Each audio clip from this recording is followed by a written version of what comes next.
Gente, bem-vindos para mais um vídeo aqui do canal Sem Zoeiro. Hoje eu vou estar ensinando como é que faz slime com cola gel. Então vamos começar aqui. Primeiro a gente vai precisar da cola gel. Oi, cola gel! Aí a gente vai pôr um pouco dela no pote.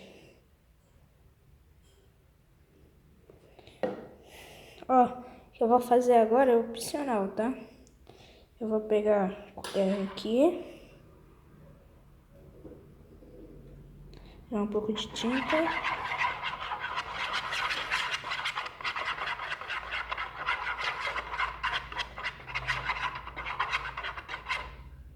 Ó, gente, é só cola, shampoo e corante. Corante opcional. Agora a gente vai tacar um pouco de shampoo. Como vocês quiserem, né? Recomendo por pouco. Recomendo por bem pouco mesmo. Que merda. Agora mistura. Vai misturando. Misturando até pegar o ponto.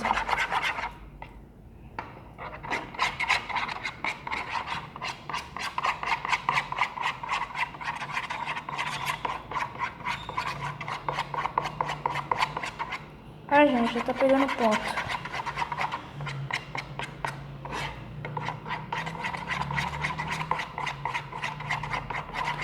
Gente, se a slime ficasse muito mole, vocês vão pegar um copo de água. Vou pegar um copo aqui e já volto. Voltei, gente. Peguei aqui uma caneca de água. Agora eu vou pôr bem pouquinho. Só para dar uma consistência. Pus bem pouquinho.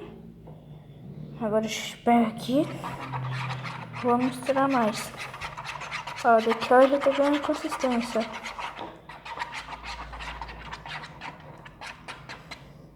Pronto. Aí vocês vão pegando o resto aqui do pote. E é só vocês tirarem agora. Vou tirar e pôr aqui na minha mesa. Pra vocês verem.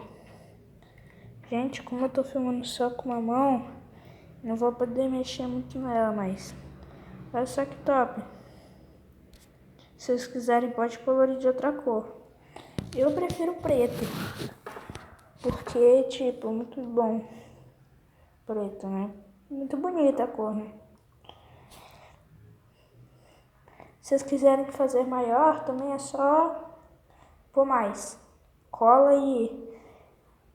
Ó, gente, vocês podem trocar o shampoo pela água, mas o shampoo faz esse slime ficar mais mole. Então é isso, gente. Falou, até o próximo vídeo.